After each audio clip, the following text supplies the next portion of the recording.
नमस्कार दोस्तों, मैं रोशन कुमार। आपको हम आज क्लास 10 के हिस्ट्री का 5 चैप्टर और व्यवस्था और आजीविका पढ़ाएंगे, जिसमें हम 3 चैप्टर आपको इसमें से बता दिए थे। देखिएगा, मेरे साथ बने रहिएगा, ध्यान से सुनिएगा, ठीक ना। तो देखिए, इतिहास में 5 चैप्टर है अर्थव्यवस्था और आजीविका।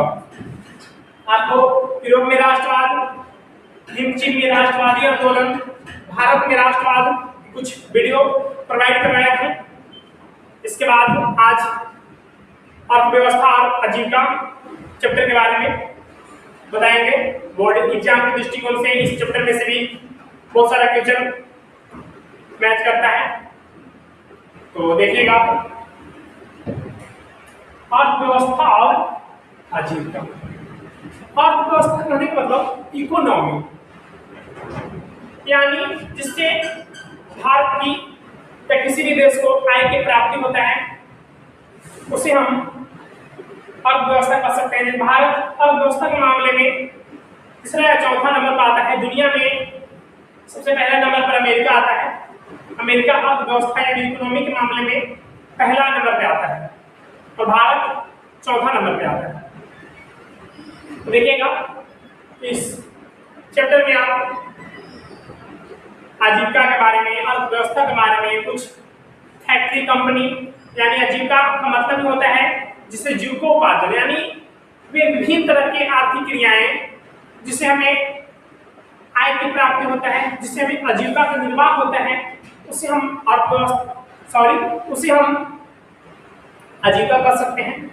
आर्थिक क्रिया के मतलब विभिन्न तरह की क्रिया हो सकते हैं। कोई भी काम, जैसे टीचिंग, पढ़ाना, डॉक्टरी, वकीली, इंजीनियरिंग, या श्रमिक जो लेबर काम करते हैं, मजदूर जो किसान काम करते हैं, विभिन्न तरह के विभिन्न क्षेत्रों में लोग काम कर रहे हैं, लेकिन सबका मकसद एक ही है, आय की प्राप्ति। उसमें आप देखिएगा, आर्थिक क्रिया में मतलब विभिन्न तरह के कार्य होंगे, लेकिन सबका मतलब होता है आय की प्राप्ति, पैसा। सबका मतलब पैसा ही होता है, जिससे आजीविका का निर्वाह, यानी हम अपनी आवश्यकता की न्यूनतम वस्तुएं खरीद सकते हैं, ठीक ना। तो देखिएगा,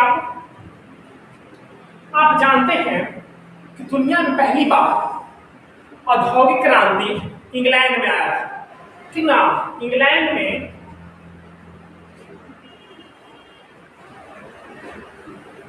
औद्योगिक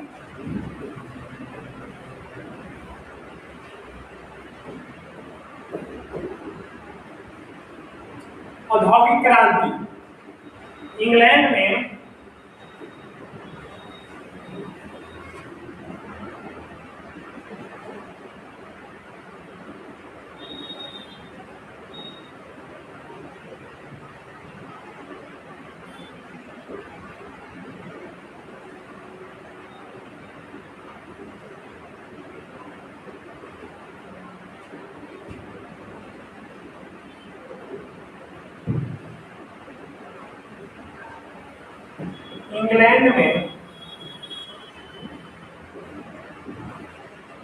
औद्योगिक क्रांति आया था। देखिएगा, इंग्लैंड में औद्योगिक क्रांति का कहने का मतलब तात्पर्य हुआ क्रांति से किसी भी क्षेत्र में एक परिवर्तन देखने के लिए मिले तो हम उसे क्रांति कर सकते हैं।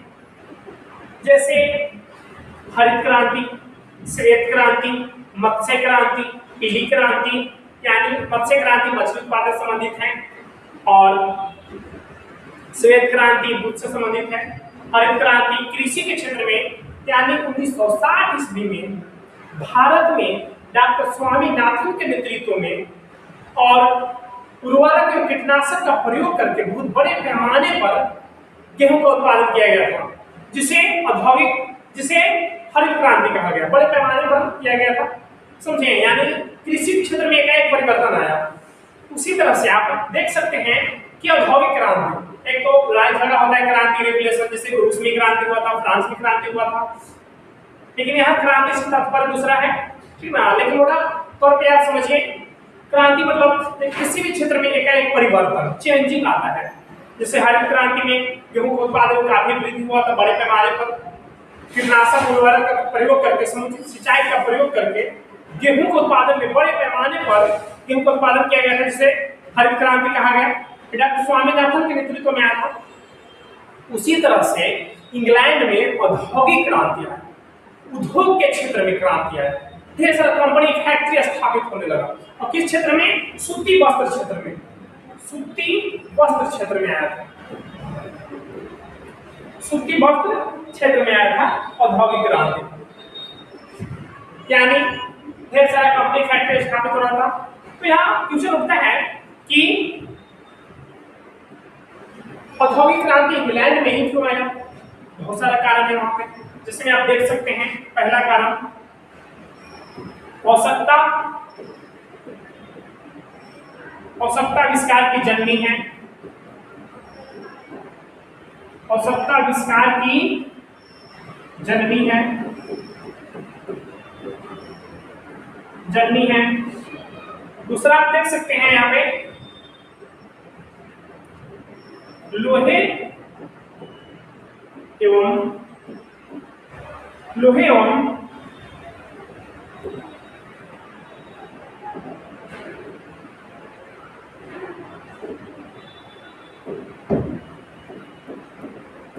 लोहा एवं कोयले की प्रचुरता, कोयले की प्रचुरता, लोहा एवं कोयले की प्रचुरता था वहां पे। लोहे से ढेर सारा कंपनी फैक्ट्री स्थापित, रेल का पटरी बन रहा था। कोयला से समझिए कि एक तरह से वहां पर ट्रेन वगैरह चल रहा था उस समय, रेलगाड़ी। और तीसरा है नए नए मशीनों का आविष्कार, नए नए मशीनों का आविष्कार, नए नए मशीनों का आविष्कार, यानी वहां पे ढेर सारा इंग्लैंड में ढेर सारा नए नए मशीन आविष्कार हो रहे थे, जैसे spinning jenny, spinning frame, flying shuttle, safety lamp और जेम्स वाट के द्वारा वास्प इंजन का आविष्कार किया गया था। ढेर सारा कंपनी फैक्ट्री था, ढेर सारा मतलब मशीन वगैरह बन रहा था। ठीक, वैज्ञानिकों का योगदान, वैज्ञानिकों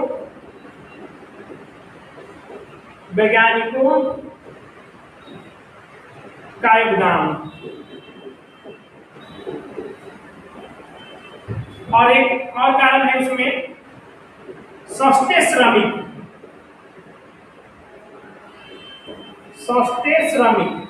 यानी कम वेतन पर अधिक मजदूर मिल जा रहा है उस समय वहां इंग्लैंड में। समझे, क्योंकि उस समय छोटे छोटे लघु एवं कुटीर उद्योग बंद होने के कगार पर पहुंच गया, जिससे लोग काम की तलाश में शहर की ओर पलायन करने लगे और शहरों में भीड़ बढ़ने लगा, जिसकी वजह से कम वेतन में कम पैसा देकर अधिक मजदूर मिल रहा था। ठीक ना? तो उसकी वजह से इंग्लैंड में सस्ते श्रम की उपलब्धता थी और वहां पर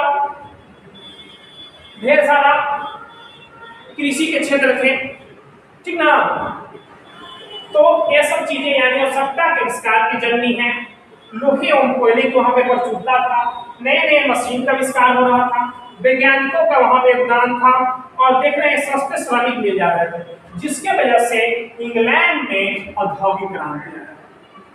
इंग्लैंड में औद्योगिक क्रांति, ठीक ना? और आप देख सकते हैं मशीन में, आप देख सकते हैं कि स्पिनिंग जेनी,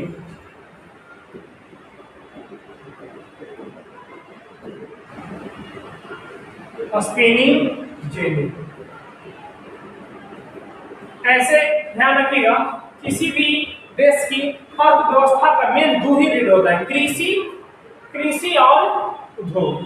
कृषि और उद्योग दो ही तरह का मतलब आधार होता है किसी भी देश का। ठीक ना? तो ध्यान रखिएगा, कृषि और उद्योग। कृषि और उद्योग किसी भी देश का मुख्य आधार होता है, अर्थव्यवस्था का मुख्य आधार होता है। आप बताएं स्पिनिंग जेनी 1700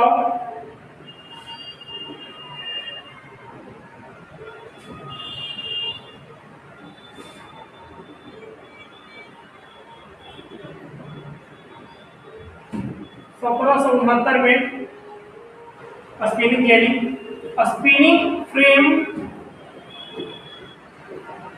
1770 ईस्वी में, ठीक ना। फ्लाइंग शटल, फ्लाइंग शटल ढेर सारा नामक मशीन का आविष्कार किया जा रहा था, शायद 1773 में हुआ था। सेफ्टी लैम्प,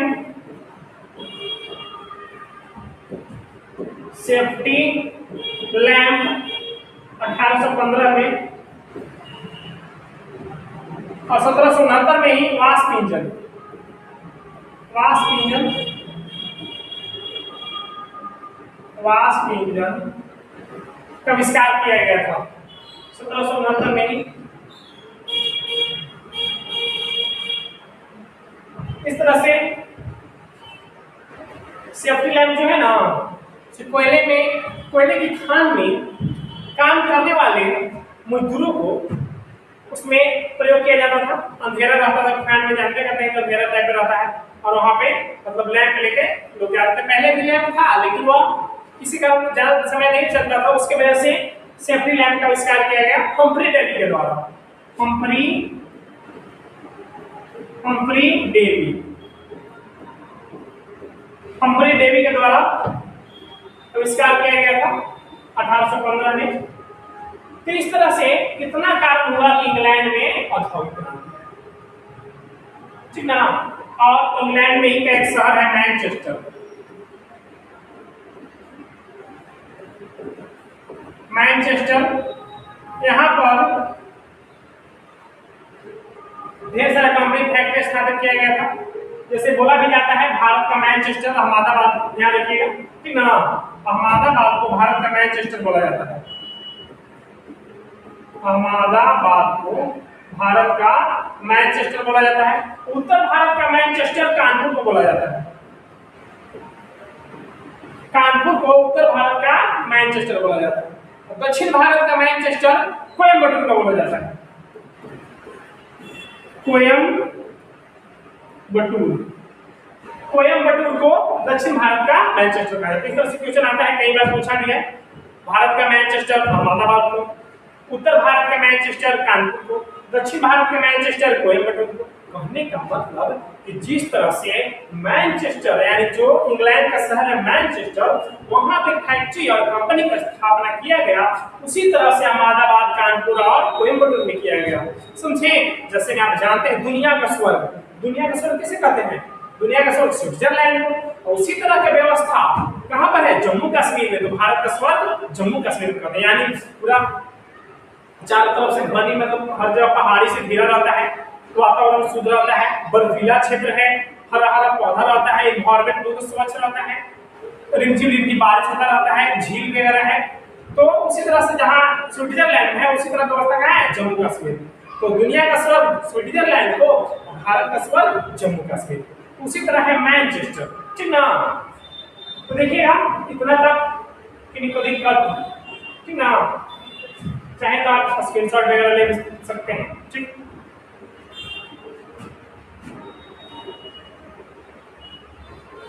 देखिएगा इसके आगे, ठीक ना, इसके आगे देखिएगा, यानी एक था बड़ा,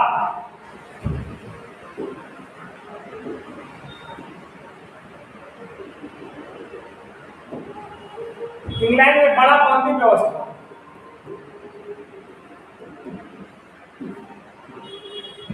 बड़ा बंदी व्यवस्था, यानी कहने का मतलब कि इंग्लैंड में उस समय पूरी खुली मैदान था, ठीक ना। जो चाहता था वह उसको वहां पर खेती करता था, जो भी किसान। लेकिन जब इंग्लैंड में औद्योगिक क्रांति आया तो वहां पर जमीन को घेर कर, समझिए, बड़ा बंदी व्यवस्था कहा गया उसको।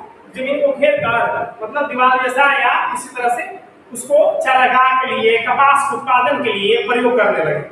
जिस तरह से वहां कहा गया बड़ा बंदी व्यवस्था। एक था ग्रिड पद्धति, जो इंग्लैंड में ही शुरुआत हुआ ग्रिड पद्धति का, समझे। और जो जमींदार थे, ठीक ना, जो जमींदार थे बड़े, जो छोटे भूमि वाले थे उसको से भूमि खरीद कर जमींदार वगैरह भूमि खरीद ले रहा था। नहीं उस समय औद्योगिक क्रांति आ रहा था भाई। औद्योगिक क्रांति की वजह से वहां पे समझिए कि वहां पर कपास का उत्पादन हो रहा था, तो कपास बिक जा रहा था, चरागाह के लिए भेड़ बकरियां का प्रयोग किया जा रहा था वहां पर, समझे। तो जिसकी वजह से जो छोटे भूमि था, जिनके पास कम भूमि था, वो बेच देते थे जमींदार को, और जमींदार उस भूमि को ले लेता था। जिसके पास कम भूमि था वो तो बेरोजगार हो गया, भूमिहीन हो गया, और वह काम की तलाश में शहर की ओर पलायन करने लगा। शहर की ओर पलायन करने लगा। शहरों में भीड़ बढ़ने लगा, खाने पीने रहने स्वास्थ्य संबंधित समस्याएं उत्पन्न होने लगी। और फैक्ट्री और कंपनी के किनारे, कारखाना किनारे छोटे छोटे झोपड़पट्टी बनाकर, वो अपना आश्रय बनाकर जीवन निर्वाह करने लगे, जिसे स्लमपति कहा गया, स्लमपति कहा गया।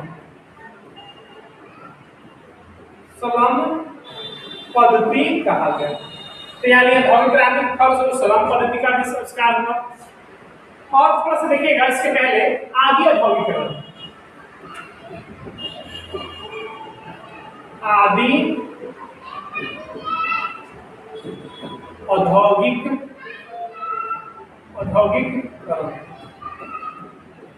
फिर देखिएगा नीरू औद्योगिकरण। इसके बाद देखिएगा उपनिवेशवाद,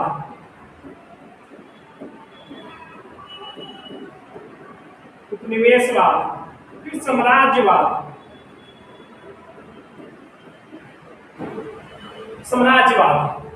यानी देखिएगा बड़ा बंदी व्यवस्था प्रचलन हुआ। स्लमपति की शुरुआत हुआ, स्लमपति बताया अभी जस्ट आपको, ठीक ना। आदि औद्योगिकरण यानी औद्योगिक क्रांति नहीं आया था, जब इंग्लैंड में औद्योगिक क्रांति नहीं आया था उसके पहले की दौर को आदि औद्योगिकरण कहा गया। यानी जिस तरह से कहा जा सकता है प्राचीन काल के लोगों को आदि मानव कहा गया, अभी तो हम लोग सभ्य मानव, शिक्षित मानव है, और पहले वाले मानव को आदि मानव कहा गया। उसी तरह से औद्योगिक क्रांति जब नहीं आया था, मशीनों का आविष्कार नहीं किया गया था, तब उसके पहले की दौर को क्या कहा गया, आदि औद्योगिकरण। और जब इंग्लैंड में औद्योगिक क्रांति आ गया, जब छोटे छोटे लघु कुटीर उद्योग बंद होने के कगार पर पहुंच गया, समझे, क्योंकि आपने जगह मशीन ले लिया था, मशीनों से कोई भी वस्तु का उत्पादन हो रहा था, उत्पादन बड़े पैमाने पर हो रहा था, और इसको लोग खपत के लिए बाजार की खोज में लोग इधर उधर पलायन कर रहे थे, इधर उधर जा रहे थे। तो इंग्लैंड में औद्योगिक क्रांति आया, औद्योगिकरण के बाद का दौर को निरोधोगीकरण कहा गया। औद्योगिकरण के पहले के दौर को आदि औद्योगिकरण, और औद्योगिक क्रांति के बाद के दौर को निरोधोगीकरण कहा गया। उसके बाद परिणाम स्वरूप उपनिवेशवाद, यानी समझिए कि कोई सैन्य शक्ति के बदौलत दूसरे राष्ट्र में, कमजोर राष्ट्र पर अवैध कब्जा करके वहां शासन संचालित करता है अपने हितों के लिए, व्यापार के लिए। जैसे उदाहरण के लिए सबसे विशाल उपनिवेश के रूप में इंग्लैंड का सबसे विशाल उपनिवेश के रूप में उभरा अपन भारत जो है से इंग्लैंड का सबसे विशाल उपनिवेश था, यानी गुलाम था। और साम्राज्यवाद यानी एक कमजोर राष्ट्र अवैध रूप से शक्तिशाली राष्ट्र कमजोर राष्ट्र पर अवैध कब्जा करके वहां पर शासन संचालित करते हैं। एक शब्द आता है तानाशाह, यानी कि अगर कोई एक व्यक्ति सर्वशक्तिमान बनने का प्रयास करता है और लोगों के बीच भय और दहशत फैलाकर अपने मनमाने ढंग से सत्ता को संचालित करता है, उसे तानाशाह कहते हैं। और उसी तरह से एक साम्राज्यवाद, यानी अपने क्षेत्र का विस्तार करते हैं लोग, ठीक ना। तो इस तरह के परिणाम उभर कर आए इंग्लैंड में औद्योगिक क्रांति के फलस्वरूप। और वहां पर इंग्लैंड में ही ध्यान रखिएगा, हमेशा बड़ी एग्जाम में एक नंबर पूछता है, इंग्लैंड में ही इंग्लैंड के लंदन में चार्टिस्ट आंदोलन 1838 ईस्वी में चार्टिस्ट आंदोलन आया था।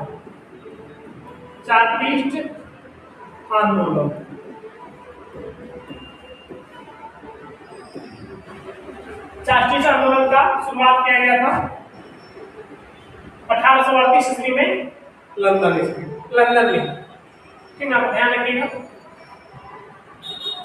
और 1881 ईस्वी में कारखाना अधिनियम आया था, यानी फैक्ट्रियों में काम करने वाले लोगों को काफी शोषण कर रहा था लोग समाज में। कहे कि आप जानते हैं औद्योगिक क्रांति के परिणाम स्वरूप समाज में 3 तरह के वर्गों की उत्पत्ति हुई, जिसमें पहला पूंजीपति वर्ग,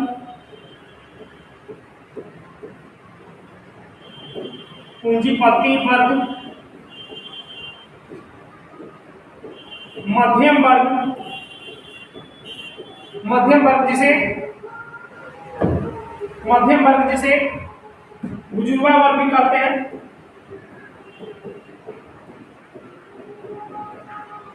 इसके बाद श्रमिक वर्ग,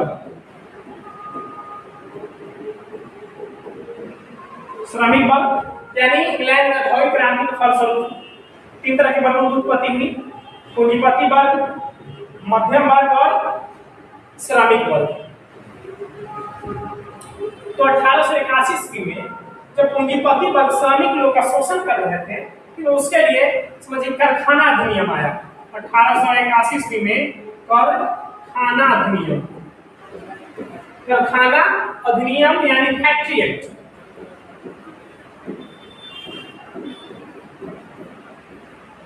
कारखाना अधिनियम आया यानी फैक्ट्री एक्ट आया। एक्ट मतलब नियम या कानून होता है, फैक्ट मतलब संधि या समझौता होता है। तो ध्यान दीजिएगा, फैक्ट मतलब संधि या समझौता, एक्ट मतलब नियम या कानून। उसमें से फैक्ट्री एक्ट आया था कारखाना अधिनियम 1881 में, ठीक है, जिसमें कम यानी 7 वर्ष से कम उम्र के बच्चों को कंपनी फैक्ट्री में काम करने का प्रतिबंध लगाया गया था। महिलाओं को काम का वेतन तय किया गया था, समझे। और उसी तरह से 1948 में न्यूनतम मजदूरी कानून आया। 1948 ईस्वी में न्यूनतम मजदूरी कानून, न्यूनतम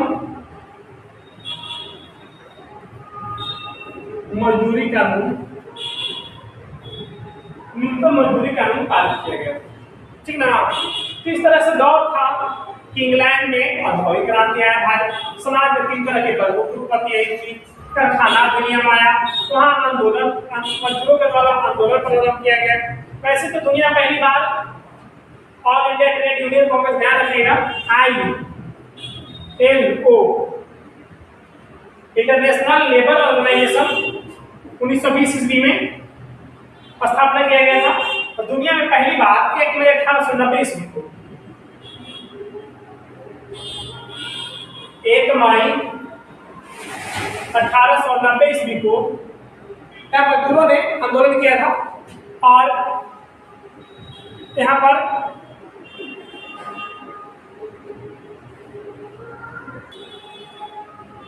तो देखिएगा, इसमें टेक्निकल इशू आ गया था, जिसकी वजह से थोड़ा सा इसको रिकॉल कर देते हैं। इसमें बैटरी लो हो गया था, इस वजह से माइक चेंज करना पड़ा। तो थोड़ा सा इसको एक बार रिकॉल करते हैं, शायद वॉइस प्रॉब्लम। तो देखिएगा, जैसे मैं आपको बताया है कि इंग्लैंड में औद्योगिक क्रांति के फलस्वरूप बड़ा बंदी व्यवस्था का उदय हुआ, ठीक ना, यानी संपत्ति, यानी कहने का मतलब जब औद्योगिक क्रांति आया तो समाज में 3 तरह के वर्गों की उत्पत्ति हुई और छोटे छोटे लघु व कुटीर उद्योग बंद होने की कगार पहुंच गया और लोग काम की तलाश में शहर की ओर पलायन करने लगे और शहरों में भीड़ बढ़ने लगा, जिससे खाने पीने रहने स्वास्थ्य संबंधित समस्याएं उत्पन्न होने लगा। तो लोग मजबूरन फैक्ट्रियों, कंपनियों किनारे, जिस तरह से भाटा वगैरह करो किनारे छोटे छोटे घर बनाए कैसे लोग रहते हैं, उसी तरह से छोटे छोटे झोपड़पट्टी बनाकर रहने लगे, जिसे क्या कहा गया, स्लमपति कहा गया, ठीक ना, जिसे स्लमपति कहा गया। आदि औद्योगिकरण यानी औद्योगिकरण के पहले का दौर को आदि औद्योगिकरण कहा गया और औद्योगिकरण के बाद के दौर को नीलु औद्योगिकरण कहा गया, ठीक ना। ये सब तो बता दिया पूरा डिटेल्स में, लेकिन शायद टेक्निकल इशू की वजह से वॉइस नहीं आ पाया होगा, उसकी वजह से एक बार रिकॉल कर देते हैं। इसके बाद एक उपनिवेशवाद, साम्राज्यवाद बताया था आपको, यानी भारत इंग्लैंड का सबसे विशाल उपनिवेश के रूप में उभरा था, ठीक ना। और उपनिवेशवाद यानी कोई शक्तिशाली राष्ट्र कमजोर राष्ट्र पर अवैध कब्जा करके वहां पर शोषण करता है सत्ता को संचालित करता है उसे उपनिवेशवाद कहते हैं, ठीक ना, साम्राज्यवाद भी कहते हैं, जो अपने क्षेत्र को बढ़ाता है। और इसी तरह से एक और शब्द है तानाशाह।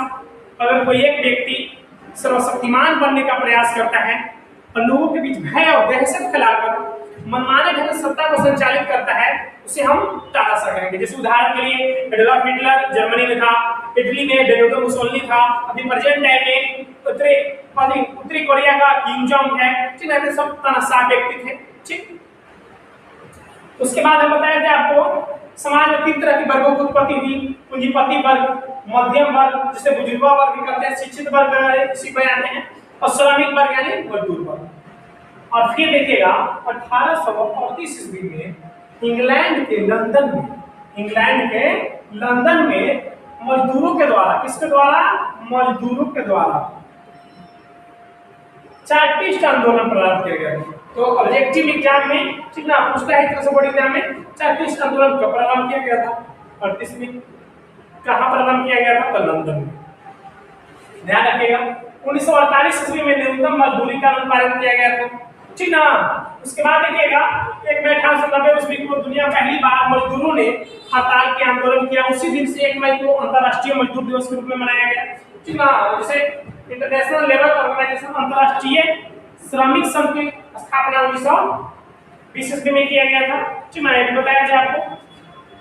इसके बाद 1881 ईस्वी में कारखाना अधिनियम आया है, फैक्ट्री एक्ट। अभी बताया आपको, एक्ट मतलब नियम या कानून, और फैक्ट मतलब संधि या समझौता, ठीक ना। ये बात ध्यान रखिएगा, जिसमें 7 वर्ष से कम उम्र के बच्चों को फैक्ट्री या कंपनी में काम करने पर पूरी तरह प्रतिबंध लगा दिया गया, समझे। और यहाँ पर समझिए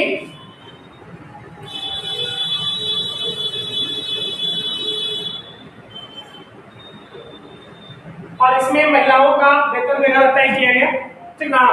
तो देखिएगा ही आप।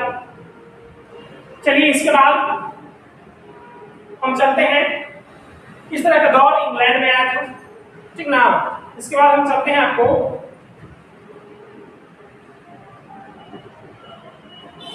भारत में औद्योगिक क्रांति, फैक्ट्री कंपनी की स्थापना किस तरह से हुआ।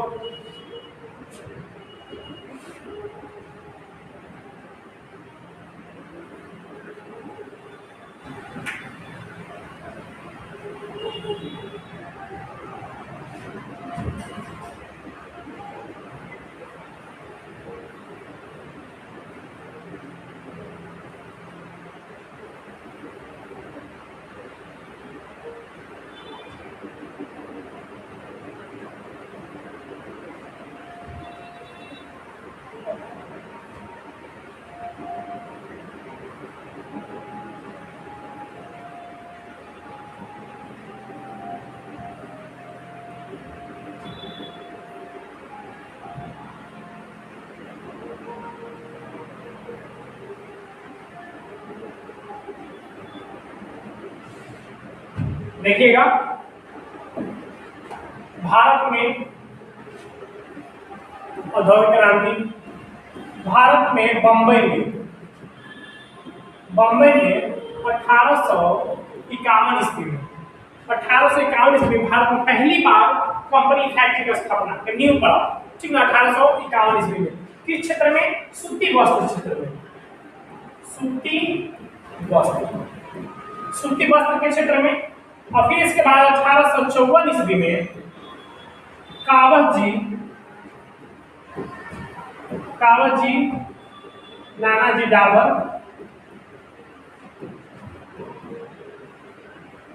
के द्वारा 1854 में बम्बई में ही वस्त्र की स्थापना किया गया था, ठीक ना। और यहाँ पर जमशेदजी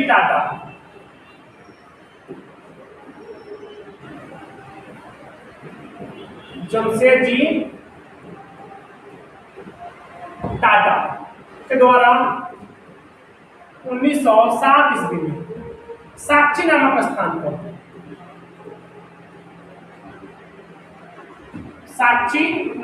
पर, पहले झारखंड में था, अभी पहले बिहार में था, अब यार 15 नवंबर 2000 ईस्वी को बिहार से एक अलग प्रांत झारखंड बना। भारत देश का 28वां राज्य जब झारखंड बना, उसमें झारखंड में चला गया, साक्षी नामक स्थान पर जमशेदजी टाटा ने किसको का स्थापना किया था? TISCO कहने का मतलब Tata iron and steel company. Tata iron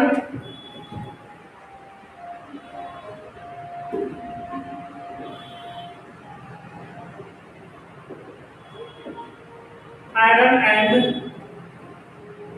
steel company.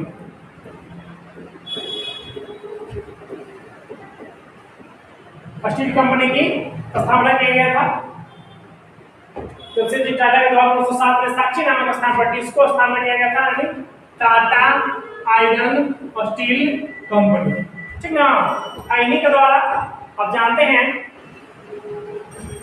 कि 1817 में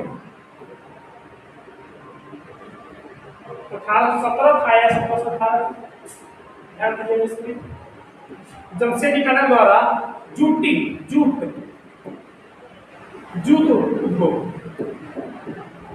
उद्योग की स्थापना किया गया था। ठीक ना? और 1955 ईस्वी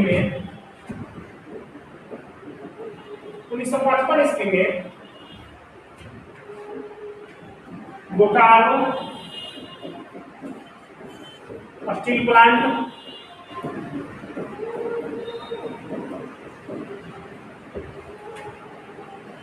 रूस के सहयोग से, भिलाई स्टील प्लांट रूस के सहयोग से, राउरकेला स्टील प्लांट जर्मनी के सहयोग से,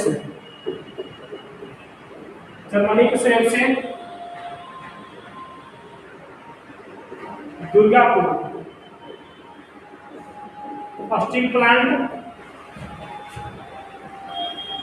ब्रिटेन के सहयोग से। 1905 ईस्वी में 3-4 तरह के कंपनी का स्थापना किया गया था। बोकारो स्टील प्लांट रूस के सहयोग से, भिलाई बोकारो जो झारखंड में है, यह झारखंड में है। ठीक ना?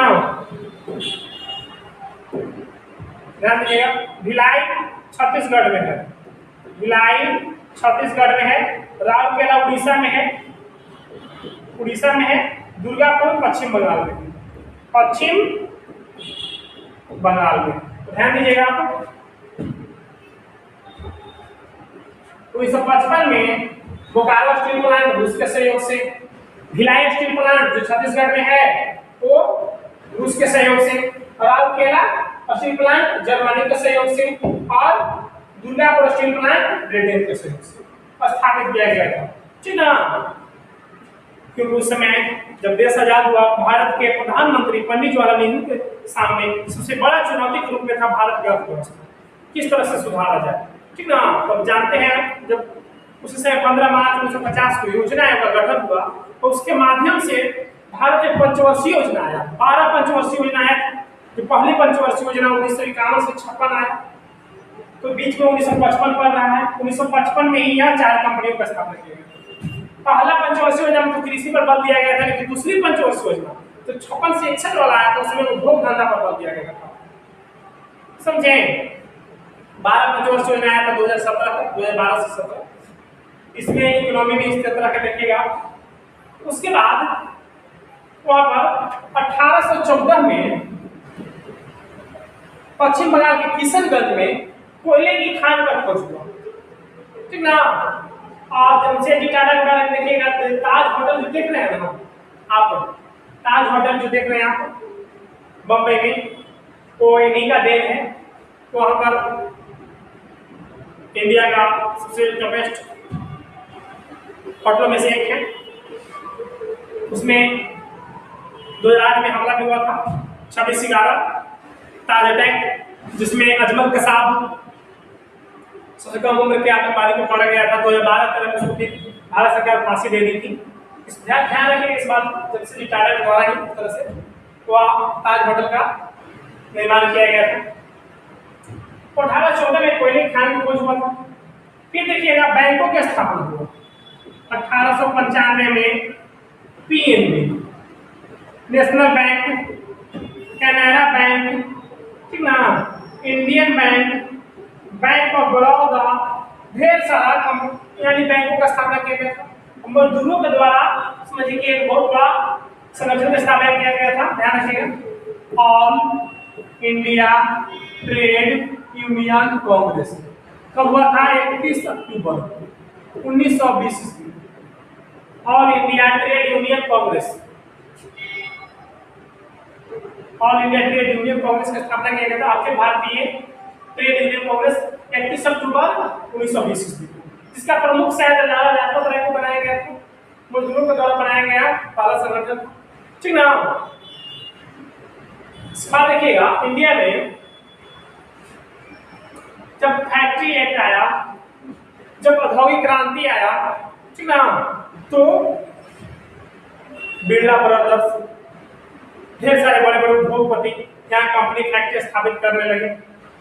लोगों को काम मुहैया हुआ, ढेर सारा मजदूरों के द्वारा आंदोलन किया गया, किसानों के द्वारा ढेर सारा संगठन बनाया गया, समझे।